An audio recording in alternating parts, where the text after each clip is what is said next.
তো যে সমস্ত ভোটারদের নাম আন্ডার অ্যাডজুডিকেশন ছিল, তো সেইগুলো সব বিচারাধীন চলছে এবং তাদের মধ্য থেকে যাদের নামগুলো বিচারকরা ডিলিট করে দিয়েছে তারা আবার অনলাইনে বা অফলাইনে আপনারা ট্রাইব্যুনালের কাছে আবেদন করেছিলেন।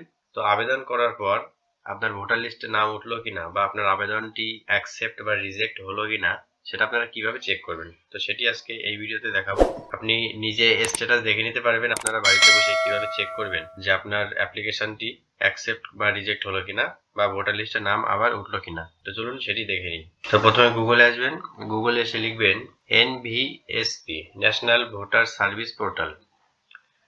তো এটি হলো হোম পেজ। এই হোম পেজটি খুলে গেল ইলেকশন কমিশন অফ ইন্ডিয়া। প্রথম অপশনটিতে ক্লিক করবেন। তো প্রথম অপশানে যাওয়ার পর আপনার অফিসিয়াল পেজটি খুলে যাবে।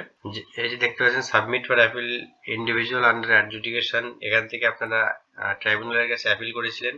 তো এখানে ক্লিক করবেন। এখানে ক্লিক করার পর আপনাকে লগ ইন করতে হবে আপনার মোবাইল নাম্বারটি দিয়ে এবং নিচে ক্যাপচার কোডটি দিয়ে লগ ইন করতে হবে। রিকোয়েস্ট ওটিপিতে ক্লিক করবেন, আপনার ফোনে একটা ওটিপি যাবে এবং সেই ওটিপিটি বসালে আপনারটি লগ ইন হয়ে যাবে।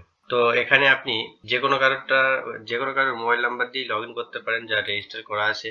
এমন নয় যে আপনি যার স্ট্যাটাস চেক করতে চাইছেন শুধু তার মোবাইল নাম্বার দিয়েই লগ ইন করতে হবে, এমন কোনো ব্যাপার নয়। আপনি আপনার নিজের মোবাইল নাম্বার দিয়ে লগ ইন করে অন্য কারোটাও চেক করতে পারেন। তো এই যে লগ ইন হয়ে গেল। তো লগ ইন হওয়ার পরে এই যে পেজটা খুলে গেল, আপনারা যেখান থেকে অ্যাপিল করেছিলেন, ট্রাইব্যুনালের কাছে অনলাইনে অ্যাপিল করেছিলেন, এই হলো সেই পেজ।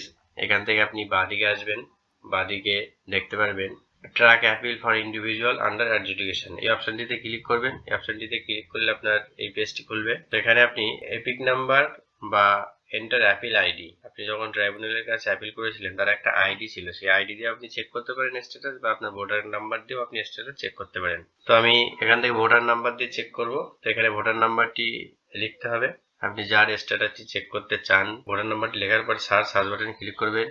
এই যে নিচে দেখতে পাচ্ছেন অ্যাপিল আইডি, ভোটার নাম্বার এবং কত তারিখে আপনি অ্যাপিল করেছিলেন এবং স্ট্যাটাস আপনার কি দেখাচ্ছে। তো দেখুন আমি যেটা চেক করছি তার স্ট্যাটাস এখন পেন্ডিং আছে। তো এটা অ্যাপ্লিকেশন করা আছে, তো এটা এখনো পর্যন্ত কোনো স্টেপ বিচারকরা নেয়নি। ডান দিকে দেখতে পাচ্ছেন ভিউ, এই ভিউ অপশানে ক্লিক করবেন, তাহলে আপনার কত স্টেপ এগিয়েছে সবকিছু ডিটেলস আপনার দেখিয়ে দেবে। এই যে ক্লিক করলাম, তো দেখতেই পাচ্ছেন এখন শুধুমাত্র পেন্ডিং আছে, এখনো কোনো স্টেপ নেয়নি। তো যেদিন আপনাদের ভোটের ডেট, আমাদের ওয়েস্ট বেঙ্গলে 2 দফায় ভোট হবে, একটা 23 তারিখ, একটা 29 তারিখ। তো 23 তারিখে যে সমস্ত বিধানসভাতে ভোট আছে তারা 21 তারিখ পর্যন্ত তারা অপেক্ষা করতে পারবেন এবং 21 তারিখ পর্যন্ত আপনারা স্ট্যাটাস চেক করবেন। 21 তারিখের মধ্যে বিচারকরা যেগুলো ডিসিশন নেবে, যাদের ভোটার লিস্টে নাম উঠবে তারা অবশ্যই ভোট দিতে পারবেন এবং যাদের 29 তারিখে ভোট তারা 27 তারিখ পর্যন্ত অপেক্ষা করবেন। 27 তারিখ পর্যন্ত এইভাবে স্ট্যাটাস চেক করতে থাকবেন। 27 তারিখের ভিতরে আপনাদের নাম উঠে আপনারাও ভোট দিতে পারবেন। তো বন্ধুরা এই ছিল আজকের ভিডিওটি ভালো লাগলে অবশ্যই লাইক এবং শেয়ার করবেন এবং এই ধরনের আপডেট পেতে আমার চ্যানেলটিকে সাবস্ক্রাইব করবেন।